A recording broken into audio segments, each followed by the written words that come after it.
সিলেটে বিএনপির চেয়ারম্যান তারেক রহমানের সফর ঘিরে ব্যাপক প্রস্তুতি চলছে, আর তাকে বরণ করে নিতে সর্বস্তরের নেতাকর্মীদের মাঝে ব্যাপক উৎসাহ উদ্দীপনা বিরাজ করছে। বৃহস্পতিবার সকাল 10টায় ঐতিহাসিক সিলেট সরকারি আলিয়া মাদ্রাসা মাঠে বিশাল জনসভায় প্রধান অতিথির বক্তব্য দেবেন তিনি। এই উপলক্ষে জনসভার মঞ্চ নির্মাণ কাজ প্রায় শেষ পর্যায়ে। বিএনপি নেতাকর্মীরা জানান, দলের চেয়ারম্যান তারেক রহমান সিলেট থেকে নির্বাচনী জনসংযোগ শুরু করবেন, তাই নির্বাচনী আচরণবিধি মেনেই মঞ্চ তৈরি হচ্ছে। তারা আশা করছেন মাদ্রাসার মাঠের জনসভা পরিণত হবে জনসমুদ্রে, আর দেশের রাজনীতিতে এই জনসভা হবে মাইল ফলক। 22 তারিখে আমাদের এইখানে যে নির্বাচনী প্রচার অভিযান আনুষ্ঠানিকভাবে পুরো দেশে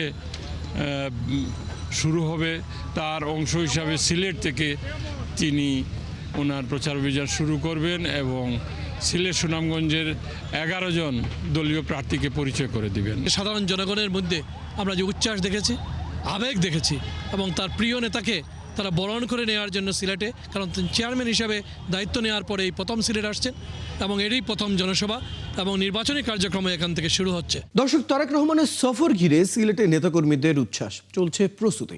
সেখানে আছেন সহকর্মী মোহিত দিদার, সরাসরি যুক্ত হচ্ছে তার সাথে। মোহিত, তারেক রহমানের যে সফর রয়েছে সিলেট ঘিরে, সে নিয়ে সর্বশেষ প্রস্তুতি জানাবেন এবং নেতাকর্মীরা কি বলছেন, এবং একই সাথে জানাবেন সাধারণ মানুষের এই নিয়ে মতামত কি। রয়েল, শুভ সকাল। আমি এই মুহূর্তে আছি সিলেটের ঐতিহাসিক আলিয়া মাদ্রাসা মাঠে, যে মাঠে আগামীকাল সকাল 10টায় বিএনপির চেয়ারম্যান তারেক রহমান বক্তব্য রাখবেন এবং তার এই সফর নিয়ে বিএনপি নেতা কর্মী সহ সাধারণ মানুষের মধ্যে একটি উৎসাহ উদ্দীপনা দেখা যাচ্ছে। আপনারা দেখতে পাচ্ছেন যে মঞ্চটি প্রায় প্রস্তুত হয়ে গেছে। আজকে 21শে জানুয়ারি তিনি রাত্রে বিমানযোগে সিলেটে আসবেন এবং এরপর আমরা বিভিন্ন সূত্রে জানতে পেরেছি যে তিনি রাতেই যে কোনো একটি সময় শাহজালাল শাহপরান রহমতুল্লাহ আলাইহির মাজার জিয়ারত করবেন এবং সেই মঞ্চ প্রস্তুত হয়েছে এবং নেতৃবৃন্দরা বলছেন আজ বিকেল থেকেই নেতাকর্মীরা, সাধারণ মানুষ এই মাঠে আসবেন। আমরা একটু সরাসরি চলে যাব বিএনপির যিনি সিলেট মহানগরের দপ্তর সম্পাদক তারেক আহমদ খান, তার কাছে জানবো যে বিএনপির এই চেয়ারম্যান তারেক রহমানের একটু যদি বলেন, তিনি কখন তার কর্মসূচিগুলো যদি একটু সংক্ষিপ্ত বলেন। আসসালামু আলাইকুম। সিলেটে আমাদের বিএনপি চেয়ারপারসন তারেক রহমান সাহেব দীর্ঘ 22 বছর পর সিলেটে আসবেন। আজ রাত 8টার দিকে উনি একটি ফ্লাইটে সিলেট পৌঁছাবেন এবং সিলেটের নেতাকর্মীদের মধ্যে নির্দেশনা আছে যে শুধুমাত্র কেন্দ্রীয় নেতৃবৃন্দ এবং জেলা মহানগরের সভাপতি সেক্রেটারি ছাড়া আর কেউ যাবেন না।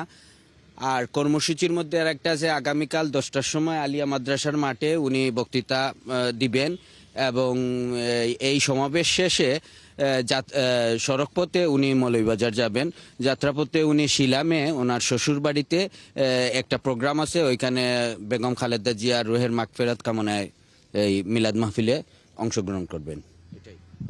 রল শুনলেন যে তার কর্মসূচিগুলা, এবং আগামীকাল 22শে জানুয়ারি তিনি প্রায় 22 বছর পর 22শে জানুয়ারি এই সিলেটের সমাবেশ করবেন। এই সমাবেশের মধ্য দিয়ে আসলে নির্বাচনী প্রচারণা শুরু হবে। সুনামগঞ্জের 5 জন এবং সিলেটের 6 জন, মোট 11 জন নেতৃবৃন্দকে পরিচয় করিয়ে দিবেন।